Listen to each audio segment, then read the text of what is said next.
Hello, everybody, and welcome to another edition of Fire Up Florida. My name is Scott Morganroth.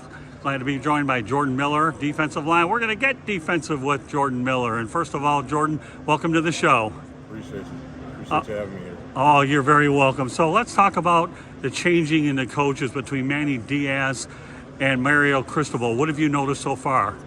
I've noticed a big culture change between Manny Diaz and Coach Cristobal.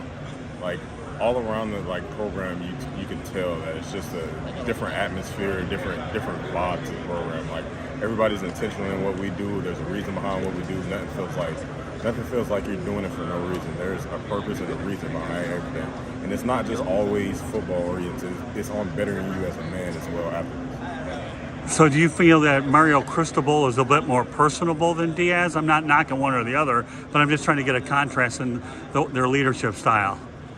Not that he's more personal, it's that he's more of constructing you as a man, and that in turn of that will better you as a football player in turn. So, yeah. Well, we know that Mario Cristobal has a great background. He's obviously been successful at Oregon, had a pretty good job at FIU, and is a Miami guy. So, does that certainly enhance your enthusiasm playing for a guy that has that type of track record? Yeah, it enhances it a lot. Knowing that he's that experienced, and anything that he says, he knows he's backed it. He has it backed up by years of experience. It's nice to have. Well, he certainly knows the lay of the land when it comes to recruiting in Southern Florida, doesn't he? Yeah, he does. He's been here, played here. It's nice to have him. It's nice to have him back. All right, so let's talk about expectations for 2022. How high are they, and has the standard been raised that much higher with Cristobal's presence, or how long will it take for the Hurricanes to become a real powerful team like they have been for a while? I don't want to talk about the whole 2022 as a whole because we're taking it day by day, practice by practice. So as days go by, we're working on just working, being better as a team, better mentally, better physically. We're just working day by day. So. All right, let's talk about the turnover chain. I know that Mario Cristobal's decided to get rid of it. What are your thoughts about that? Knowing that the turnover chain and the history that it has here, it was kind of a hard loss, but I know that in turn it's better for the team and better for what we have going forward, because the turnover chain, it kind of became a distraction. All people were thinking about was getting a turnover, gloating and all that stuff, and then for example, during Alabama, I got the turnover chain. And I'm not gonna lie, it was my first time getting a turnover chain, so of course I'm gonna gloat and all that stuff on the sideline. But in turn, we were losing, so I got a lot of backlash for that. But in the end, it's just a distraction at the end of the day.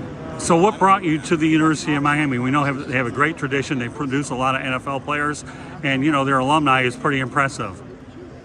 What brought me to the University of Miami is the culture, the people coming in, the coaching when I came in, the feeling of home that it had, and it was close to home for me as well. So it was just automatic for me.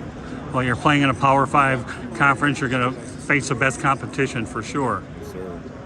And lastly, I do want to ask you one small question about Tyler Van Dyke. What are your thoughts of him as a quarterback? I know he's certainly a guy that a lot of people certainly feel that they have high expectations and is a high pro caliber prospect. I feel that he's becoming a great leader on offense, a great leader overall throughout the team. People see his work ethic, see his focus and attention to detail, and they get behind him. So I feel that in the years to come, there's great things to come. Are there any things that you feel you have to work on to make yourself a better player? There's always things you can work. There's always little things you can work on in each and every day, whether it be mentally or physically. There's always something that you can bet on, and I of course feel like I can bet something. Any final thoughts about what we can look for in 22? Anything that you haven't talked about that you certainly like to get out there? Not really at the moment. We're just working day in, day out, and I can't really talk too much about 2022. But it's something great to come. Well, listen, Jordan, I can tell you right now it's been an absolute pleasure having you on the show, and we look forward to seeing big things from you and the Miami Hurricanes in 2022. God bless, and go out there and make some positive noise. Thank you so much. Sure. Go Canes. You bet. Go Canes.